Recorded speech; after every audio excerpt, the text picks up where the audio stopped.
मैं ब्रजेश शुक्ला बड़ोरी विद्यालय से। इस समय कोरोना काल के कारण बच्चे विद्यालय नहीं आ पा रहे हैं, तो बच्चों की पढ़ाई बाधित हो रही है। बच्चों की पढ़ाई बाधित ना हो और बच्चे निरंतर पढ़ते रहें, तो इसके लिए कि हमारे देश के मुखिया माननीय प्रधानमंत्री श्री नरेंद्र मोदी जी कहते हैं कि चुनौती में ही अवसर ढूंढने चाहिए। इसी बात को चरितार्थ करने के लिए हमारे प्रदेश के मुखिया श्री शिवराज सिंह चौहान जी ने अपना घर अपना विद्यालय योजना प्रारंभ की है। इसके तहत मैं बच्चों के घर पर ही पढ़ाने आया हूं और ये बच्चे बैठे हैं और ये बच्चे अपने घर के दरवाजे पर बैठे हैं। बच्चों का भविष्य सर्वोपरि है और उस के लिए मुझे अपनी जान की भी परवाह नहीं है, क्योंकि मेरे लिए मेरी जान से ज़्यादा मेरा कर्तव्य है और उस कर्तव्य को पूर्ण करने के लिए ही मैं यहाँ बच्चों के घर पर पढ़ाने आया हूँ। तो आज मैं बच्चों को पदार्थ क्या है इसे पढ़ाऊंगा। बच्चे तैयार हो? इसको तैयार हो? जोर से बोलो। तो सबसे पहले बताओ पदार्थ क्या होता है? मालूम है आपको? देखो मैं बताता हूँ। पदार्थ किसे कहते हैं? जिसमें भार हो, आकार हो और जो स्थान घेरता हो उसे पदार्थ कहते हैं। तो देखिए इसमें भार है कि नहीं? इसका एक आकार भी है और ये स्थान भी घेरेगा, है ना? तो जिसमें भार हो, जिसका आकार हो, जो स्थान घेरे उसे क्या कहते हैं? पदार्थ। तो पदार्थ के लिए पदार्थ में प्रत्येक वस्तु आती है। ब्रह्मांड में उपस्थित प्रत्येक वस्तु पदार्थ की श्रेणी में आती है। अब पदार्थ को सामान्यतः 3 भागों में बांटा गया है: ठोस, द्रव और गैस। हालांकि इसकी चौथी अवस्था प्लाज्मा और जेली भी होती है, लेकिन अभी आपको यहाँ ठोस, द्रव, गैस के बारे में बताएंगे। ठीक है? तो सबसे पहले ठोस क्या होता है? जिसका आकार और आयतन दोनों निश्चित होते हैं उसे ठोस कहते हैं। जैसे ये ठोस है, इसका आकार और आयतन निश्चित क्यों है? क्योंकि इसको आप यहाँ रखो और चाहे यहाँ रखो, चाहे आप अपने घर पे रखो, इनका जो आकार है वो निश्चित रहेगा कि नहीं? आ रहा है ना समझ में? तो ठोस किसे कहते हैं? कि जिसका आकार और आयतन दोनों निश्चित हो। उधर भी करो। जिसका आकार और आयतन दोनों निश्चित हो उसे क्या कहते हैं? ठोस। तो ये क्या है? ठोस है। ठीक है? इसको अब मेरी तरफ, ये ठोस है। और ठोस के 2 रूप होते हैं, एक तो क्रिस्टलीय और अक्रिस्टलीय। ठोस के कितने रूप होते हैं? 2। पहला होता है क्रिस्टलीय, दूसरा होता है अक्रिस्टलीय। तो क्रिस्टलीय किसे कहते हैं? क्रिस्टलीय उसे कहते हैं जिसकी आकार और ज्यामिति दोनों निश्चित हो, यानी बनावट निश्चित हो, या जिसमें विद्युत धारा प्रवाहित की जाए। तो ये क्या है बच्चों? दिख रहा है? हाँ, ये क्या है? ये रॉड है, लोहे की रॉड है ना? ये रॉड है ना? अब इसमें विद्युत धारा प्रवाहित हो जाती है। नहीं, विद्युत धारा प्रवाहित का मतलब इसमें करंट लगता है कि नहीं? जोर से बोलो। इसमें विद्युत धारा प्रवाहित हो जाए तो इसको क्या बोलेंगे? क्रिस्टलीय। ठीक है? तो जिसमें विद्युत धारा प्रवाहित होती है उसे क्या कहते हैं? क्रिस्टलीय। और जिसमें विद्युत धारा प्रवाहित नहीं होती, जैसे ये इसमें विद्युत धारा प्रवाहित नहीं होगी, ये प्लास्टिक में विद्युत धारा प्रवाहित नहीं होगी, तो इसको क्या बोलेंगे? अक्रिस्टलीय। ठीक है? तो ठोस के 2 रूप होते हैं, एक तो क्रिस्टलीय और एक अक्रिस्टलीय। तो जिसकी आकार और ज्यामिति दोनों निश्चित हो उसको कहते हैं क्रिस्टलीय। क्रिस्टलीय में विद्युत धारा प्रवाहित होती है, और जिसकी ज्यामिति अनिश्चित हो उसको कहते हैं अक्रिस्टलीय। अक्रिस्टलीय में विद्युत धारा प्रवाहित नहीं होती। तो अक्रिस्टलीय में कौन आएंगे? ये आ जाएंगे। ये डिब्बा है, प्लास्टिक है, रबर है, ये सब कांच इसमें आ जाएंगे। ठीक है? अब आता है द्रव। द्रव किसे कहते हैं? कि जिसका आकार अनिश्चित हो किंतु आयतन निश्चित हो। अब जैसे ये हमने बीकर लिए हैं, इस बीकर में क्या भरा है? पानी। दिखाई दे रहा है बच्चों? पानी दिखाई दे रहा है ना? तो ये पानी है। अब इसका आकार अभी किस जैसा है? अभी बीकर में है तो बीकर जैसा है। अब इसको अगर थिसिल फनल, इसको क्या कहते हैं, थिसिल फनल, इसको इसमें डालेंगे तो इसका आकार कैसा हो जाएगा, इस जैसा। अब आकार यही पानी हमने इसमें थिसिल फनल में डाला तो इसका आकार थिसिल फनल जैसा हो गया। ठीक है, तो द्रव किसे कहते हैं कि जिसका आकार तो अनिश्चित होता है किंतु आयतन निश्चित होता है। तो जैसे इसमें 100 ml है, ये वाटर कितना है, लगभग 100 ml है। अब इसका आकार अभी इस बीकर जैसा है, अब इस बीकर को इसमें डालेंगे इसको, तो इसका आकार ये थिसिल कीप जैसा हो जाएगा कि नहीं, तो आकार बदल गया, तो ये क्या कहलाएगा, द्रव।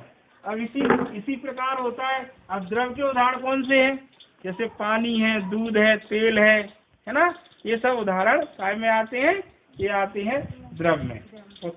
और ठोस में कौन आते हैं, जैसे धातुएं, उसके बाद पत्थर, लकड़ी, है ना, ये इसमें ठोस के आ जाते हैं।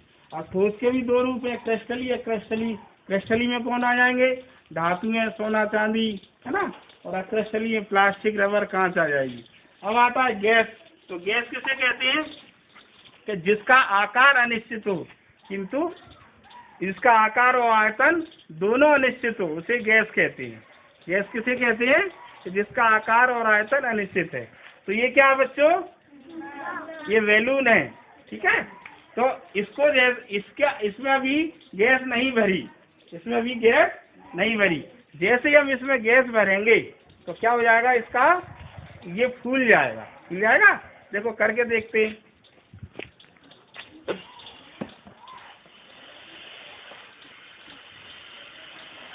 देखो अब इसमें हमने क्या भर दी, इसमें गैस भर दी गैस, इसमें गैस इधर इसमें गैस भर दी। ठीक है, अब अभी इस गैस का आकार कैसा हो गया, इसमें भर दी तो इसका बैलून का आकार। अब जैसे ही इसको खोलेंगे तो इसकी गैस निकल जाएगी। देखो निकल रही है, आकार बदल रहा है और इसका आयतन भी बदल रहा है। देखो छोटा हो रहा है धीरे धीरे, देखिए आप, हो रहा है धीरे धीरे छोटा हो रहा है कि नहीं, आवाज जोर से बोलो, हो रहा है ना। देखो अब इसको इसी फिर को दोबारा करते हैं।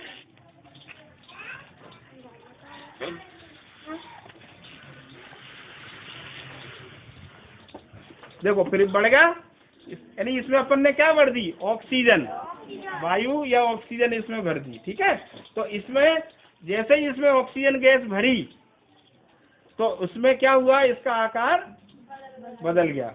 और अभी गैस का आकार और आयतन इसके अनुसार है, और जैसे ही इसको छोड़ेंगे तो इसका ये बदल जाएगा। देखिए छोटी हो रही है। तो गैस किसे कहते हैं कि जिसका आकार और आयतन दोनों अनिश्चित होते हैं, उसे गैस कहते हैं। ठीक है, तो आज आपने क्या पढ़ा, पदार्थ क्या है। तो पदार्थ किसे कहते हैं, जिसका आकार और पदार्थ किसे कहते हैं, यानी जिसमें भार हो, आकार हो और जो स्थान घेर है, उसे पदार्थ कहते हैं। ब्रह्मांड में प्रत्येक वस्तु पदार्थ की श्रेणी में आती है।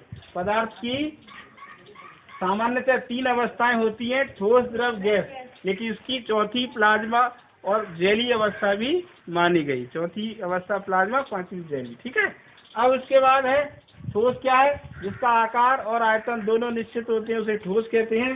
ठोस के उदाहरण ये है। ठीक है, ठोस 2 प्रकार के होते हैं, एक तो क्रिस्टली, एक अक्रिस्टली। तो क्रिस्टली के उदाहरण ये हैं, धातुएं क्रिस्टली, और ये लकड़ी, प्लास्टिक या क्रिस्टली। द्रव किसे कहते हैं कि जिसका आकार तो अनिश्चित हो किंतु आयतन निश्चित हो, पानी, दूध, तेल इसके उदाहरण हैं। गैस किसे कहते हैं, जिसका आकार और आयतन दोनों अनिश्चित होते हैं, उसे गैस कहते हैं। ठीक है, गैस के उदाहरण हैं ऑक्सीजन, नाइट्रोजन, हाइड्रोजन, ये सभी गैस हैं। ठीक है बच्चों, समझ में आया। अब आप डिजी लैब के माध्यम से जो वीडियो भेजते हो आप देखते हो ना। चलो बर्फ बुक लाओ, बर्फ बुक को चेक कराओ, लाओ एक एक से। मनीष साहब जल्दी से।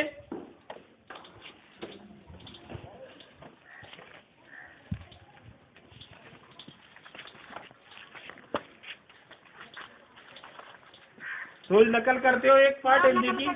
हाँ, नकल करा करो बेटा। और 10 बजे से 1 बजे तक पढ़ते हो? हाँ पढ़ते हैं सर। डिजी लैब के माध्यम से जो भी मटेरियल आता है उसको पढ़ा करो। और शाम को अपने बड़े बुजुर्गों से कहानी, कविता ये सुना करो, ठीक है, जिससे आपको आगे ज्ञान बढ़ेगा। आओ बेटा,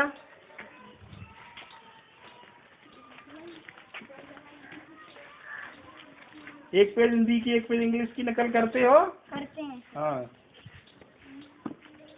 हाँ बेटा,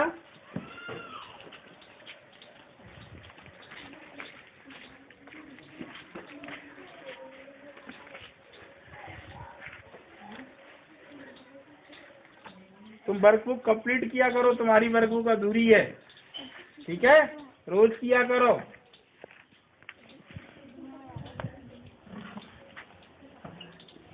हाँ बेटा साहिल,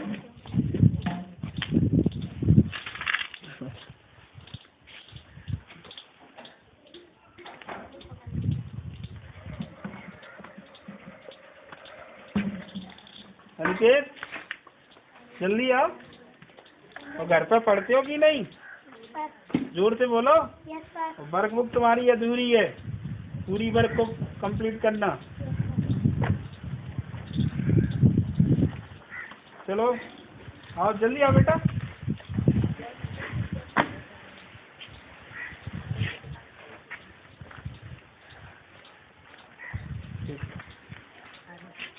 तो आज मैंने बच्चों को अपना घर अपना विद्यालय के तहत आज उनके घर पर ही आकर पढ़ाया। मैं मानता हूँ कि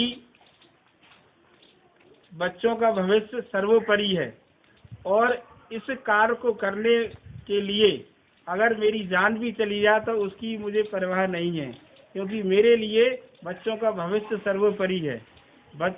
इस कर्तव्य को पूर्ण करने के लिए ही मैं यहाँ आया हूँ, क्योंकि यही बच्चे आगे पढ़ लिख कर बड़े अधिकारी बनेंगे, इंजीनियर बनेंगे, डॉक्टर बनेंगे, तो उस दिन मेरा कर्तव्य पूर्ण उस दिन मैं अपने आप को धन्य समझूंगा। धन्यवाद बच्चों।